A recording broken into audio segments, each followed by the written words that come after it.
നവീൻ ഇത്രയ്ക്ക് ദുഷ്ടനായിരുന്നോ? നന്ദുവിനെ സ്വന്തമാക്കാൻ വേണ്ടിയിട്ട് എന്ത് തരം താഴ്ന്ന പരിപാടിക്കും നിൽക്കുന്നവനാണോ നവീൻ? ഇതിനേക്കാൾ ഭേദം അനാമിക തന്നെ ആയിരുന്നു.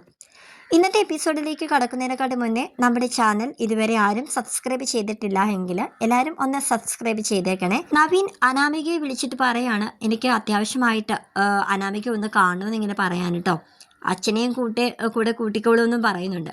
അങ്ങനെ അനാമിക വേണുവിനോട് ചെന്ന് പറയുന്നുണ്ട്, ഇപ്പോൾ ആ നവീൻ വക്കീലാണ് വിളിച്ചത്, നമ്മുടെ രണ്ടുപേരെ അത്യാവശ്യമായിട്ട് കാണണമെന്നാണ് പറഞ്ഞതെന്ന് പറയാണ്.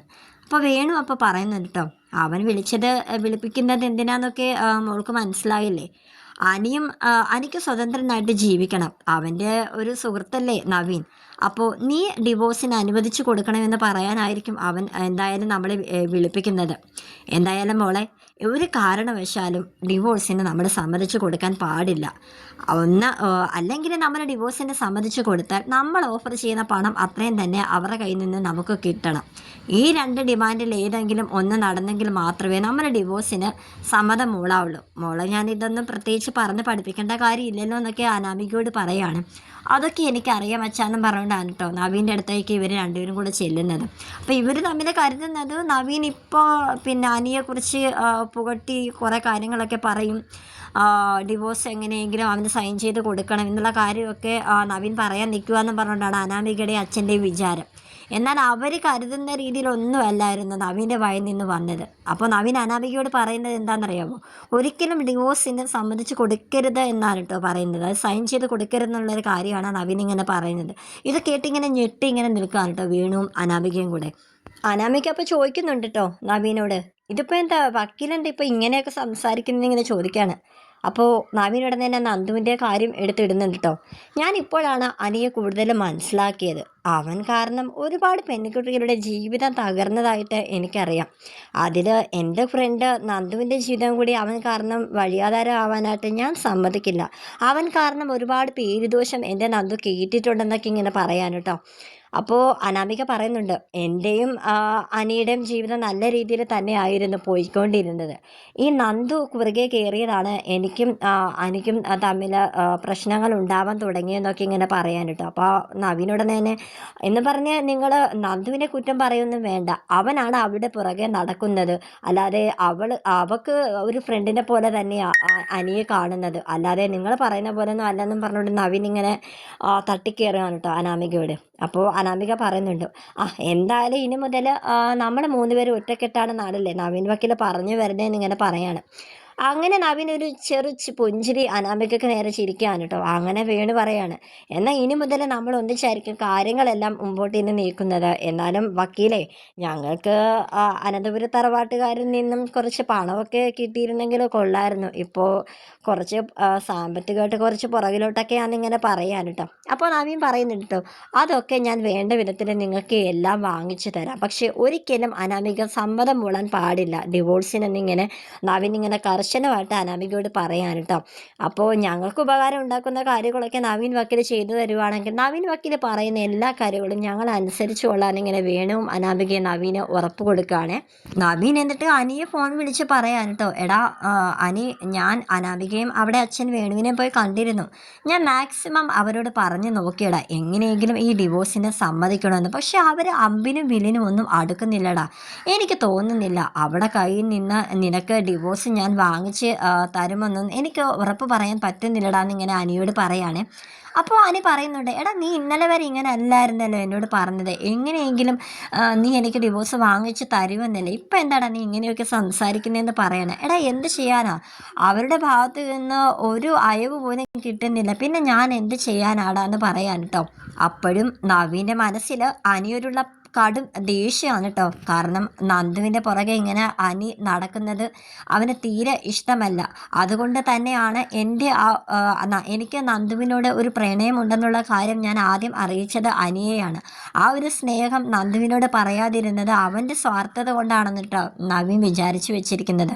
എന്നാൽ നന്ദുവിനും തിരിച്ച് അനിയോട് സ്നേഹമുണ്ടെന്നുള്ള കാര്യമൊന്നും നവീൻ അറിയത്തില്ല. പിന്നീട് എയിൻ ജ്വല്ലറി കാണിക്കുന്നുണ്ട് കേട്ടോ. അവിടെ നമ്മുടെ മാളവികയാണെങ്കിൽ പുതിയ ഡിസൈനൊക്കെ വരച്ചുകൊണ്ടിരിക്കുകയാണ് കേട്ടോ. അഭിയാണെങ്കിൽ മാളവികയെ നല്ലതുപോലെ സുഖിപ്പിക്കുന്നുണ്ട്. മാളവികയ്ക്ക് അത് മനസ്സിലായി അഭി ഒരു കോഴിയാണെന്നുള്ള കാര്യം. നവ്യ ഓഫീസിലേക്ക് വരുന്നുണ്ട് കേട്ടോ. അഭി എന്നിട്ട് മാളവിക വരച്ച കുറേ ഡിസൈൻസൊക്കെ നവ്യയെ കാണിച്ചു കൊടുക്കുകയാണേ.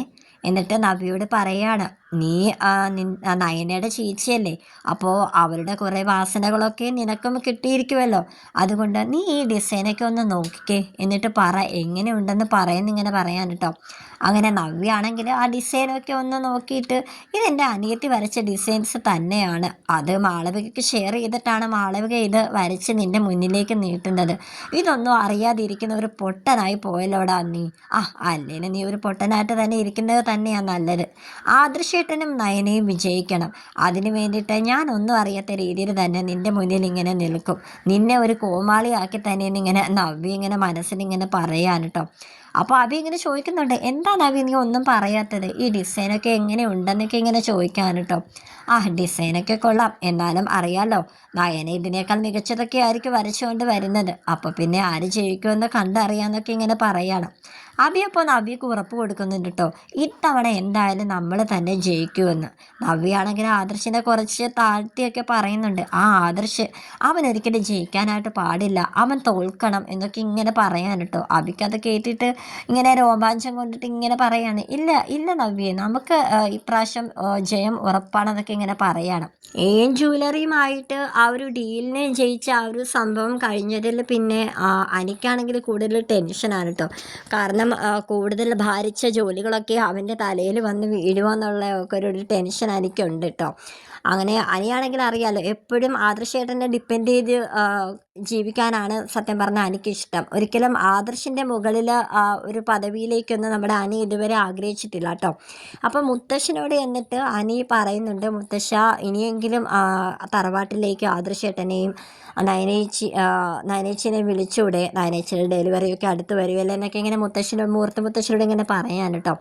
അദ്ദേഹം അപ്പോൾ അനിയോട് ഭയങ്കര നീരസത്തോട് സംസാരിക്കുകയാണ്, നിനക്ക് വേറെ ഒന്നും പറയാനില്ലേ, നിൻ്റെ വിജയമാണ് ഇപ്പോൾ വന്ന് നിൽക്കുന്നത്, ആദർശ് ഇവിടെ MD ആയിട്ടിരുന്ന അത്രയും നാൾ അവൻ്റെ അവസാനം കൊണ്ട് കലം കൊണ്ട് ഉടച്ചില്ലേ, നീ ഇപ്പോൾ നല്ല രീതിയിലാണ് മുന്നോട്ട് പോകുന്നത്, ഇതുപോലെ തന്നെ പോകുക, നിൻ്റെ വിജയം നീ ആരുടെയും തോളിലോട്ട് എടുത്ത് വെക്കേണ്ട കാര്യമൊന്നും ഇല്ലെന്നൊക്കെ ഇങ്ങനെ മുത്തശ്ശൻ പറയാൻ കേട്ടോ. എന്നിട്ട് ഒരു പാർട്ടി അറേഞ്ച് ചെയ്തിരുന്നു, ആ പാർട്ടിയിൽ നയനേച്ചിനെങ്കിലും ഒന്ന് ക്ഷണിക്കാമായിരുന്നില്ലേ എന്നൊക്കെ ഇങ്ങനെ അനി പറയാൻ കേട്ടോ. അങ്ങനെ അതിൽ ഞാൻ എതിർപ്പൊന്നും ഇല്ല, എനിക്കിഷ്ടമല്ല, എന്നാലും നയനേനെ വിളിച്ചോളൂ, എന്നാൽ ആദർശിനെ ഒരിക്കലും ആ പാർട്ടിയിൽ ക്ഷണിക്കേണ്ട കാര്യമൊന്നും ഇല്ലെന്ന് ഇങ്ങനെ അനിയോട് പറയാൻ കേട്ടോ. അപ്പോൾ ഇതൊക്കെ ഇങ്ങനെ സംസാരിച്ചുകൊണ്ടിരിക്കുന്നതിൻ്റെ ഇടയിൽ മുത്തശ്ശി ഇങ്ങനെ ചിരിക്കുന്നുണ്ട് കേട്ടോ. അപ്പോൾ അനി പറയുന്നുണ്ട്, മുത്തശ്ശൻ്റെ സംസാരം കേട്ടിട്ട് മുത്തശ്ശിക്ക് വരെ ചിരി വരണമെന്ന് ഇങ്ങനെ പറയാണ്. പക്ഷെ മുത്തശ്ശി ഇരിക്കുന്ന വേറൊന്നുമല്ല, പുള്ളിക്കാരനുള്ളിൽ അവരോടുള്ള സ്നേഹം വെച്ചിട്ട് മറച്ചു പിടിച്ചിട്ട് ആണ് ഈ സംസാരിക്കുന്നതെന്ന് മുത്തശ്ശിക്ക് അറിയാമല്ലോ, വേറെ ആർക്കും അറിയില്ലെങ്കിലും. അങ്ങനെ ആ ഒരു കാര്യം ഓർത്തിട്ടാണ് മുത്തശ്ശി ഇങ്ങനെ ചിരിക്കുന്നത്.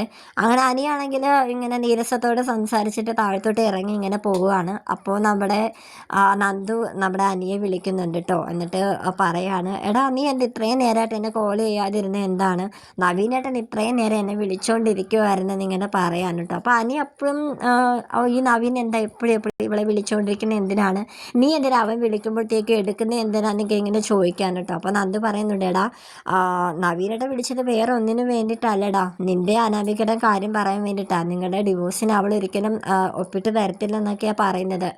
എടാ അത് പിന്നെ നവീനേട്ടൻ നിൻ്റെ അനാമികയുടെയും കേസിനെ പറ്റി സംസാരിക്കാനാണ് എന്നെ വിളിച്ചത്, അവള് ഡിവോഴ്സ് പെറ്റീഷൻ്റെ സൈൻ ചെയ്ത് തരത്തില്ലെന്നൊക്കെയാണ് പറയുന്നത്. നീ നവീനേട്ടൻ എന്നെ വിളിക്കുന്ന കാര്യം ഞാൻ എപ്പോഴും പറയുമ്പോഴത്തേക്കും നീ എന്തിനാ എപ്പോഴും ഇങ്ങനെ വയലൻ്റ് ആവുന്നത്, നിങ്ങൾ തമ്മിൽ നല്ല കൂട്ടല്ലേ, അതും എന്തെങ്കിലും പ്രശ്നമുണ്ടോ എന്നൊക്കെ ഇങ്ങനെ നന്ദു അനിയോട് ചോദിക്കുന്നുണ്ട് കേട്ടോ. അനി അപ്പോഴും പറയുന്നുണ്ട് നന്ദുവിനോട്, എടി നവീനെന്നല്ല ആര് നിന്നോട് ഇങ്ങനെ അമിതമായിട്ട് ഇങ്ങനെ ഇടപെടുന്നത് എനിക്കങ്ങനെ ഇഷ്ടമല്ലടി, അത് നിന്നോടുള്ള സ്നേഹക്കൂടൽ കൊണ്ടാണ്.